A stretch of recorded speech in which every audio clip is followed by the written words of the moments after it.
بخاری میں روایت موجود ہے، اللہ کے نبی کی حدیث، لا صلاۃ لمن لم یقرأ بفاتحۃ الکتاب، جو فاتحہ نہ پڑھے اس کی نماز نہیں ہوتی۔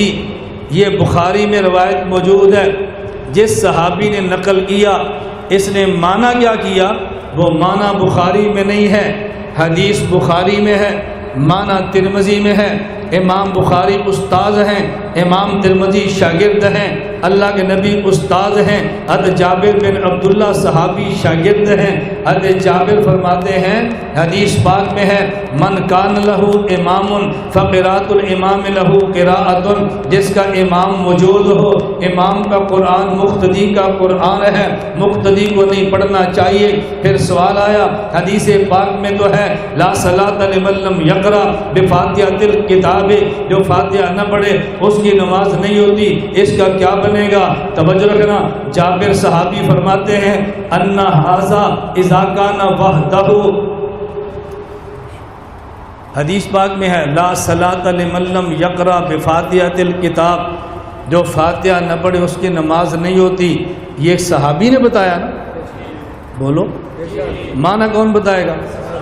ترمذی اٹھاؤ، صحابی کہتے ہیں ان ھذا اذا کان وحدہ، فاتحہ نہ پڑھے نماز نہیں ہوتی۔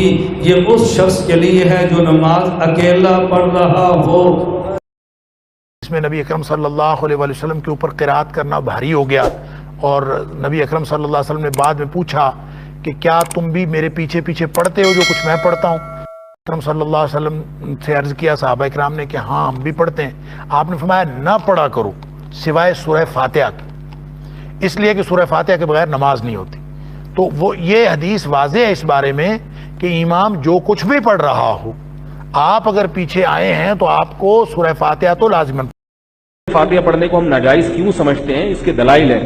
ایک تو قرآن مجید کی آیت ہے وَإِذَا قُرِئَ الْقُرْآنُ فَاسْتَمِعُوا لَهُ وَأَنصِتُوا، جب قرآن مجید کی تلاوت کی جائے تو خاموشی سے سنو اور خاموش رہو۔ عبداللہ ابن مسعود رضی اللہ تعالیٰ عنہ فرمایا کرتے تھے کہ یہ نماز کے بارے میں آیت نازل ہوئی ہے کہ صحابہ پہلے نماز میں امام کے پیچھے قرات کرتے تھے، جب یہ آیت نازل ہوئی تو انہوں نے قرات سے روک دیا، تو پتہ چلا کہ جس حدیث میں امام کے پیچھے فاتحہ پڑھنے کا حکم ہے وہ منسوخ ہے۔ بعض لوگ کہتے ہیں یہ آیت تو مکی ہے، نہیں یاری بات سمجھ میں، اور فاتحہ کا حکم تو مدینہ میں نازل ہوا۔ تو یاد رکھو ایسا ہوتا ہے کہ سورت مکی ہو مگر اس کی کچھ آیتیں مدینہ میں نازل ہوئی ہوں، ایسا بہت ہوتا ہے۔ سمجھ میں آ رہی ہے بات؟ اور دوسری بات کہ جو جن احادیث میں امام کے پیچھے فاتحہ کا حکم دیا گیا وہ صریح نہیں۔ یہ ہمارا مسلک و منہج ہے، کسی آیت حدیث کا نیا معنی نہ ہم بیان کرتے ہیں نہ لیتے ہیں، وہی معنی جو صحابہ نے لیا بیان کیا۔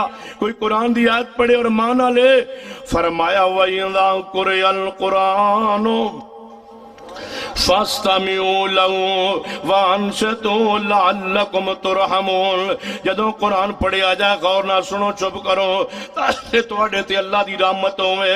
جیڑا قرآن دی آیت پڑھے اور کہے اس تو مراد امام کے پیچھے فاتحہ نہیں پڑھنی چاہیے، ہم یہی کہیں گے اس آیت کا معنی مصطفیٰ زیادہ جانتے تھے یا تم زیادہ جانتے ہو؟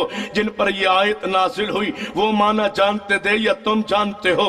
ان کا معنی مانے یا تمہارا مانے؟ ان کا مفہوم جن پر یہ آیت نازل ہوئی وہ خود فرما رہے ہیں۔ ابو داؤد و جامع ترمذی میں حدیث، نبی علیہ السلام نے فرمایا میرے صحابہ جدوں میں نماز جاری پڑھا رہے ہوں قرات کر رہے ہوں اور تسی میرے پیچھے نماز پڑھ رہے ہو، اس ویلے این حالت قرات اندر میرے پیچھے کوئی چیز پڑھ دے ہو یا نہیں؟ صحابہ خاموش نے۔ آپ نے فرمایا میرے صحابہ سن لو، جب میں اونچی قرات کراں نماز اندر اور تسی میرے پیچھے کھڑے ہو، فاتحہ پڑھیا کرو، فاتحہ بغیر نماز نہیں ہوندی۔ وَإِذَا قُرِئَ الْقُرْآنُ، نبی علیہ السلام تے نازل ہوئی ہے اس آیت نزول تو بعد آپ نے صحابہ نے فرمایا ہے فاتحہ پڑھو، فاتحہ پڑھو۔ جیڑا بندہ اس آیت نو پیش کرے فاتحہ تے میں کیویں مان لواں؟ سچ کیا ہے تفسیر ماجدی اندر مولانا عبد الماجد دریابادی نے کہ یہ آیت نازل تو ہوئی تھی اس لیے کہ جب بغرض تبلیغ قرآن پڑھا جائے تو غور سے سننا چاہیے، لیکن ہمارے علماء نے اس کے مفہوم میں توسع پیدا کر کے فاتحہ نہ پڑھنے کی